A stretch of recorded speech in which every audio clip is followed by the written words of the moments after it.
The train whistle pierced the dry Arizona air as Theresa Miller clung to her small valise, her heart pounding in her chest.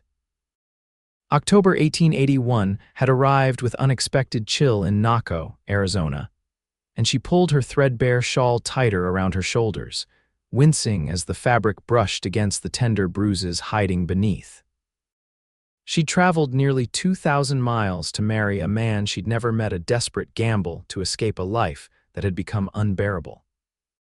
The platform bustled with activity as passengers disembarked, but Theresa stood motionless, searching the crowd for the man who had answered her advertisement in the matrimonial newspaper. 3 months of correspondence with Adam Yates had convinced her he was her salvation, a cattle rancher with a modest spread who sought a wife to share his life. His letters had been kind, respectful, and devoid of the cruelty she'd known from her late uncle, Miss Miller. A deep voice broke through her thoughts. Theresa turned slowly, carefully hiding her wince as pain radiated from her ribs. The man who stood before her was tall with broad shoulders, sun-weathered skin, and eyes the color of a summer sky. His sandy brown hair curled slightly beneath his wide-brimmed hat, and unlike many men at the station, his face was clean-shaven. This was Adam Yates, her husband-to-be. "Mr. Yates," she replied, attempting a smile that didn't quite reach her eyes. "I'm pleased to finally meet you." Adam studied her face, noting the paleness of her complexion and the slight tremble in her hand as she extended it toward him. His gaze lingered momentarily on her cheekbone, where concealing powder failed to completely hide a yellowing bruise. "Welcome to Naco," he said, his voice controlled despite the flash of concern in his eyes. "The journey must have been exhausting. My wagon's just over there." Theresa nodded, allowing him to take her valise. As they walked, she stumbled slightly, and Adam reached out to steady her. His hand touched her upper arm, and she couldn't suppress a gasp of pain. Adam's jaw tightened. Without a word, he guided her behind a stack of freight crates, away from curious eyes. There, with gentle hands, he carefully pushed back her shawl, revealing the mottled purple and yellow bruises that marred her pale skin. "Who did this to you?" he asked, his voice dangerously quiet. Theresa's eyes filled with tears she'd refused to shed during the entire journey. "My uncle's final farewell gift," she whispered. "He was displeased about losing his housekeeper." Adam's expression darkened as he took in the extent of her injuries. Then, with a tenderness that surprised her, he carefully replaced her shawl around her shoulders. "No one touches you again," he said firmly, his eyes meeting hers with an intensity that made her breath catch. "Not while I draw breath. That's a promise, Miss Miller." Theresa stared at him, searching for deceit in his face but finding only sincere determination. For the first time since boarding the train in Philadelphia, she felt the faintest flicker of hope. "Now," Adam continued, his tone gentler, "let's get you home so you can rest properly." The journey to Adam's ranch took nearly an hour over bumpy trails. Each jolt sent waves of pain through Theresa's bruised body, though she tried to hide her discomfort. Adam noticed anyway, slowing the horses whenever the path became particularly rough. "It's not much compared to what you might be used to back east," Adam said as they crested a hill and his property came into view. The ranch house was modest but sturdy-looking, with a wide porch and smoke curling from the chimney. Several outbuildings dotted the landscape, and in the distance, cattle grazed on the autumn-brown grassland. "It's beautiful," Theresa replied honestly. After years in her uncle's cramped townhouse, the open space and distant mountains felt like paradise. As they approached the house, an older woman emerged onto the porch, wiping her hands on her apron. "That's Mrs. Wilkins," Adam explained. "She comes by 3 times a week to help with cooking and cleaning. I asked her to stay today to help get you settled, Mrs." Wilkins turned out to be a short, round woman with kind eyes and an efficient manner. She greeted Theresa warmly but gasped when the younger woman removed her shawl inside the house. "Land's sakes, child, what happened to you?" Before Theresa could respond, Adam intervened. "Mrs. Wilkins, Miss Miller has had a difficult journey. Perhaps you could prepare a bath and some tea while I bring in her trunk." The older woman nodded, her eyes filled with understanding. Of course, Mr. Yates, I'll heat the water right away. When Adam returned with Theresa's small trunk, Mrs. Wilkins had already shown her to a bedroom at the back of the house. It was simply furnished but clean, with a patchwork quilt on the bed and curtains that matched the blue of the Arizona sky. "I've prepared the guest room for you," Adam explained, setting down her trunk. I thought you might want your own space until after the wedding, if you still want to go through with it, that is." Theresa looked at him in surprise. "You would give me a choice?" "Of course," he replied, his brow furrowing. "The arrangement was made before I knew. Before I saw what happened to you, I wouldn't hold you to a commitment if you've changed your mind." "And if I wish to leave?" she asked cautiously. "Then I'll purchase your ticket back east or to wherever you want to go," Adam said without hesitation. "Though I hope you'll at least stay long enough to recover from your injuries." Theresa studied him, this man who offered freedom when she'd expected further imprisonment. "I think," she said finally, "that I would like to stay, at least for now." Adam nodded, relief evident in his eyes. "Good. That's good. Rest now and we can talk more tomorrow." That night, soaking in the hot bath Mrs. Wilkins had prepared, Theresa allowed herself to truly breathe for the first time in months. Her bruises ached, but the pain was becoming familiar, almost insignificant compared to the fear she'd lived with for so long. Adam Yates was nothing like her uncle or the other men she'd known in Philadelphia. His gentleness both confused and comforted her.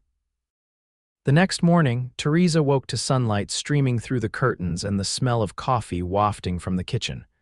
For a moment, disoriented by the unfamiliar surroundings, panic seized her.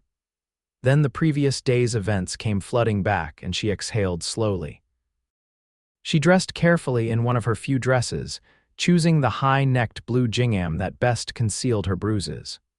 Her reflection in the small mirror showed a face still swollen but beginning to heal. The woman looking back at her seemed a stranger, thinner, and more wary than the girl who had once dreamed of adventure. When she emerged from her room, she found Adam at the kitchen table, a cup of coffee in front of him and papers spread across the wooden surface. "Good morning," he said, rising immediately. "How did you sleep?" "Better than I have in a long time," Theresa admitted. "Thank you for your hospitality, Mr. Yates." "Adam," he corrected gently. "Please call me Adam, and there's no need for thanks." "This is your home now, or at least it can be if you want it to be." Theresa nodded, uncertain how to respond to his continued kindness. "Is Mrs. Wilkins not here today?" "She'll come tomorrow, I thought." "Well, I thought we might use today to become better acquainted. If you're feeling up to it, I could show you around the property." The tour revealed Adam's ranch to be larger than Theresa had initially thought.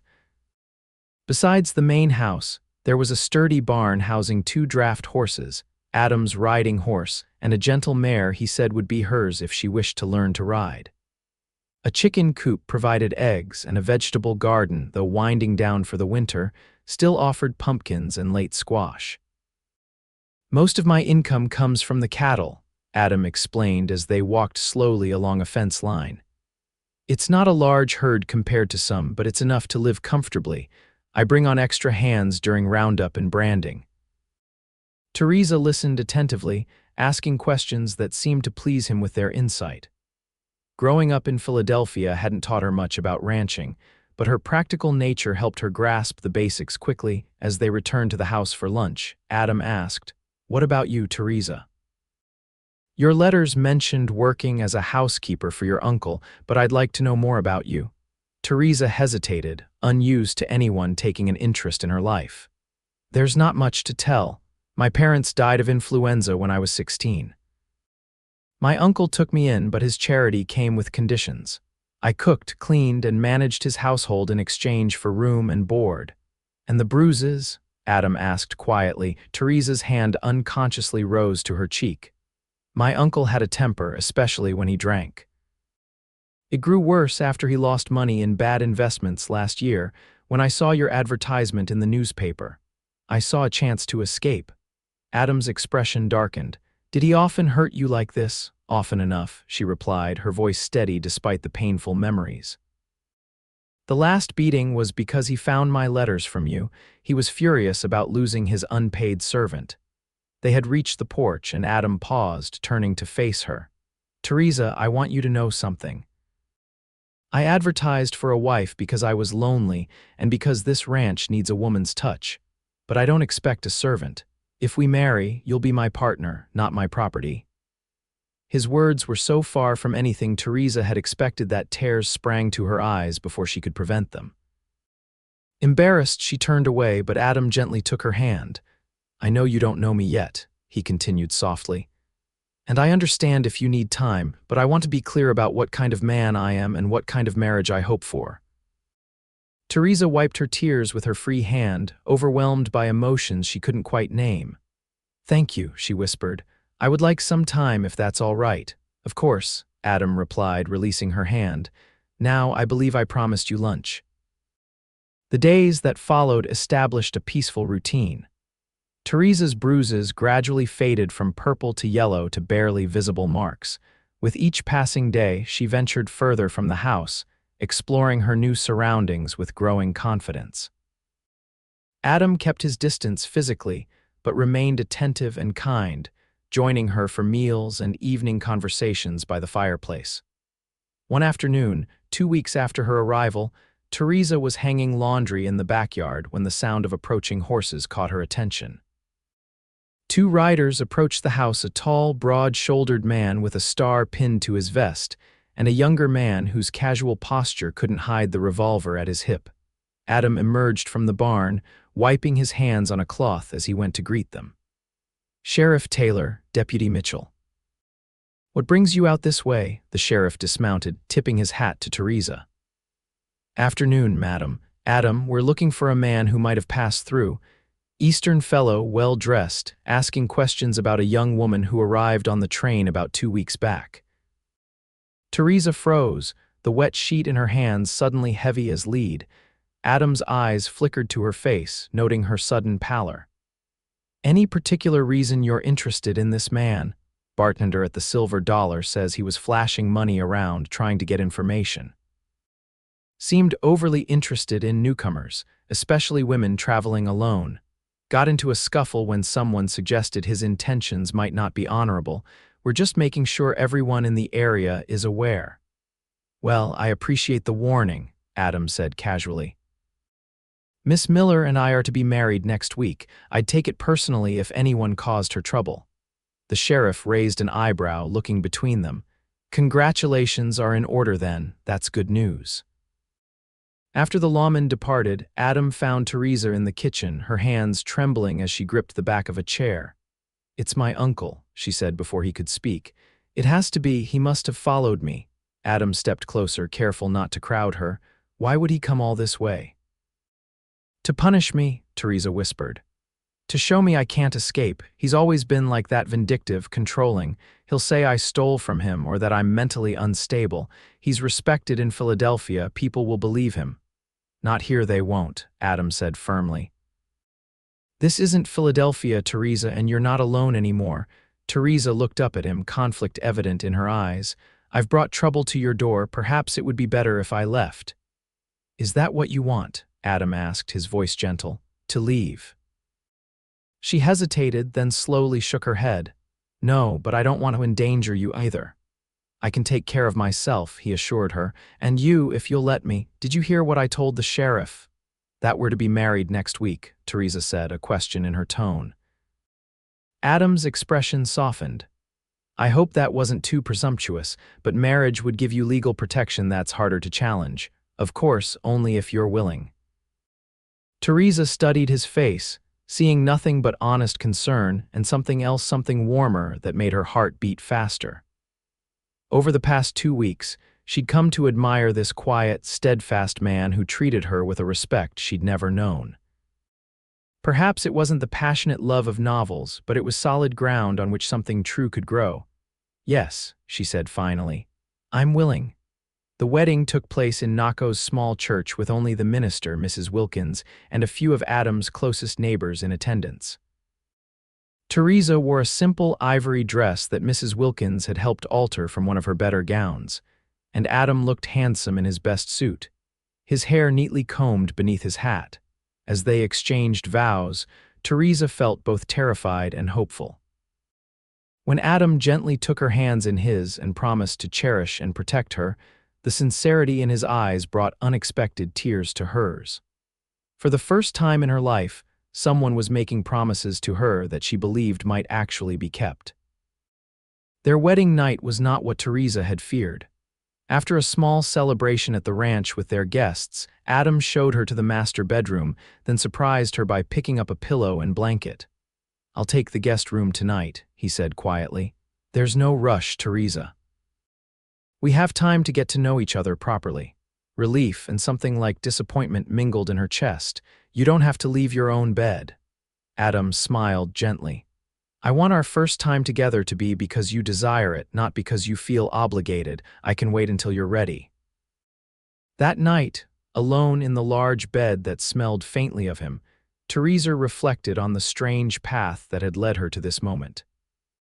She had married a stranger to escape a monster, yet somehow found herself with a man whose patience and consideration defied everything she'd been taught about male behavior. Sleep came easier than she expected, wrapped in the security of his promise. 2 days after the wedding, Theresa was alone at the ranch, Adam having ridden out to check on a section of fence that needed repair. She was kneading bread dough when the sound of an approaching buggy drew her attention. Through the window, she saw an expensive-looking carriage stop in front of the house, and a familiar figure climbed down. Her heart lurched painfully in her chest. Uncle Frederick, for a moment, she considered barricading the door, hiding until he left. But something inside her rebelled at the thought of cowering in her own home. This was her sanctuary now, her place of safety. She would not allow him to taint it with fear. Wiping flour from her hands, she straightened her spine and walked to the door. By the time he knocked, she was ready. "Theresa," Frederick Miller said, his thin lips curving in a smile that didn't reach his cold eyes. "How delightful to find you at home. Aren't you going to invite your dear uncle inside?" "You're not welcome here," she replied, amazed at how steady her voice sounded. "Please leave." Frederick's smile hardened. "Now, my dear, that's no way to speak to family, especially when I've traveled so far to bring you home where you belong." "I am home," Theresa said. "I'm married now."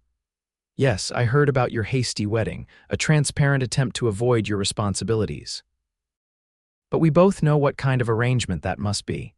How much did you pay this cowboy to pretend to marry you, or did you offer other inducements?" Theresa flinched at the cruelty in his voice, so familiar it made her stomach clench. "My marriage is real and legal." "You have no claim on me anymore," Frederick's face darkened. "You ungrateful little thief. After everything I did for you, taking you in when no one else wanted you, this is how you repay me. By stealing from me and running away." "I never stole from you," Theresa protested. "I earned every cent I took with years of unpaid labor." "Your passage money came from my safe," he snarled, moving closer. "And I've come to collect what you owe one way or another." Before Theresa could react, he grabbed her arm, yanking her forward with bruising force.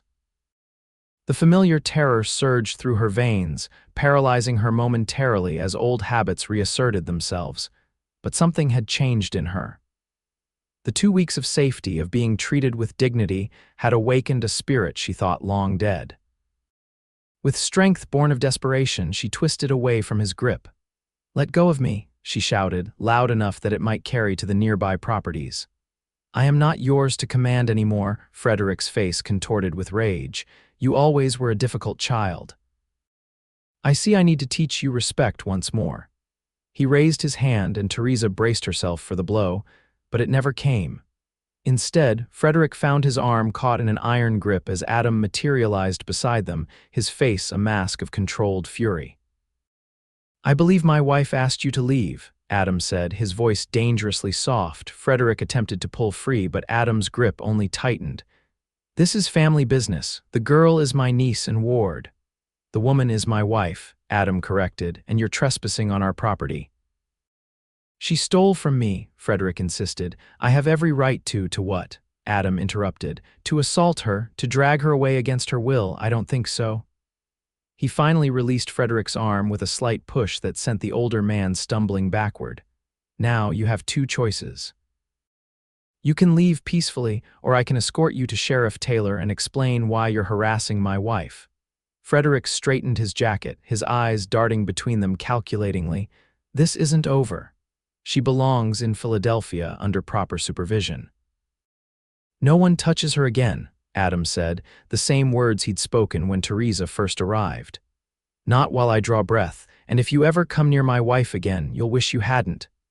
Something in Adam's tone, the absolute conviction behind his words, seemed to finally register with Frederick. His face paled slightly. "You haven't heard the last of this," he muttered, but the threat sounded hollow even to Theresa's ears. They watched in silence as Frederick climbed back into his carriage and drove away, the dust settling behind him like the last vestiges of Theresa's former life. When he was out of sight, Theresa's legs nearly gave way beneath her. Adam caught her gently around the waist, supporting her weight without confining her. "Are you all right?" he asked, his voice softening immediately. I thought you were checking fences," she managed, still trembling with the aftermath of fear and adrenaline. "I forgot my canteen and came back for it," Adam explained. "Thank God I did." His expression darkened. "Did he hurt you?" Theresa shook her head, though she knew her arm would bruise where Frederick had grabbed her. "Not really, I can't believe I stood up to him. I've never done that before." Pride flickered across Adam's face. "You were magnificent, brave, and strong." His words warmed something deep inside her. No one had ever described her that way before. In her uncle's house, she had been weak, helpless, worthless. But here, with this man who looked at her as though she were precious, she was becoming someone who could face her fears and fight back. That night, Adam made up a pallet in the living room, insisting on sleeping near the door in case Frederick returned. Theresa lay awake in their bedroom, listening to the night sounds of the ranch and thinking about the day's events. Finally, she rose, wrapping a shawl around her nightgown, and padded quietly into the living room. Adam wasn't asleep. He turned immediately when she entered, sitting up on his makeshift bed. "Is everything all right?" he asked, concern evident in his voice. Theresa nodded, suddenly shy despite her determination. "Yes, I don't want to be alone tonight." Adam studied her face in the dim light from the banked fire. "Are you sure? After today showed me something important," Theresa interrupted softly. "It showed me that I'm stronger than I thought, and that you meant what you said about protecting me. But more than that, it showed me that I want to be your wife in every way." Adam rose slowly, crossing to where she stood. Gently, with infinite care, he cupped her face in his large, calloused hands. "I've wanted that since the moment I saw you at the train station, brave and beautiful despite everything you'd been through." "I wasn't brave then," she whispered. "You were," he insisted. "Getting on that train, traveling across the country to marry a stranger, that took incredible courage. And every day since, I've seen that courage grow." With tender reverence, he lowered his mouth to hers. The kiss was soft at first, a question more than a demand. When Theresa responded, rising on her tiptoes to press closer, Adam's arms encircled her, drawing her against his solid warmth. Later, in the sanctuary of their bedroom, Adam showed her how different intimacy could be when built on respect and tenderness. Each touch was an offering, each caress a promise fulfilled. For the first time in her life, Theresa felt truly seen and valued for herself, not for what she could provide or endure. As autumn deepened into winter, Frederick Miller returned to Philadelphia without his niece. Rumors circulated in Naco about the Eastern gentleman who'd been escorted to the train station by Sheriff Taylor after causing a disturbance at the Silver Dollar. But such gossip quickly gave way to more interesting topics, like the unusually heavy snowfall and the Christmas celebrations being planned. For Theresa and Adam, the passing months brought a deepening of the bond that had begun with his promise on the train platform. What had started as an arrangement of convenience blossomed into genuine love, nurtured by shared work, mutual respect, and the daily discoveries of two people learning to build a life together. By spring, when wildflowers carpeted the hills around their ranch, Theresa could hardly remember the fearful woman who had arrived with bruises and little hope. In her place stood a rancher's wife who rode her own horse, managed her own household, and knew the satisfaction of partnership with a man who valued her strength as much as her tenderness. On the first anniversary of her arrival in Naco, Adam presented her with a silver locket containing miniature portraits of them both, painted by an artist who had passed through town. "So you'll always remember," he said as he fastened it around her neck, "that you belong here with me." Theresa touched the locket, then reached up to caress her husband's weathered cheek. "I could never forget. You gave me a home when I had none, and safety when I thought it impossible." Adam turned his face to kiss her palm, "And you gave me more than I ever dreamed of having, a true partner." A woman of remarkable courage. As the sun set behind the mountains, painting the sky in vivid hues of pink and gold, Theresa stood in the circle of her husband's arms on the porch of their home. The bruises had long since faded, leaving no visible marks, though the memories remained. But they were only memories now, powerless against the reality of the life she'd built. "No one touches you again," Adam had promised that first day, and he had kept his word. But he had done more than protect her body from harm. He had created a space where her spirit could heal, where the scars on her soul could gradually mend in the warmth of genuine love. And Theresa, who had once measured her worth by her ability to endure, now knew a deeper truth, that she deserved not just safety but joy, not just protection but partnership, not just survival but a life rich with possibility and love that grew stronger with each passing season. In the fading light of an Arizona evening, that life stretched before them as vast and promising as the western sky, as enduring as the mountains that stood sentinel over their land, and as real as the love that had begun with a promise kept.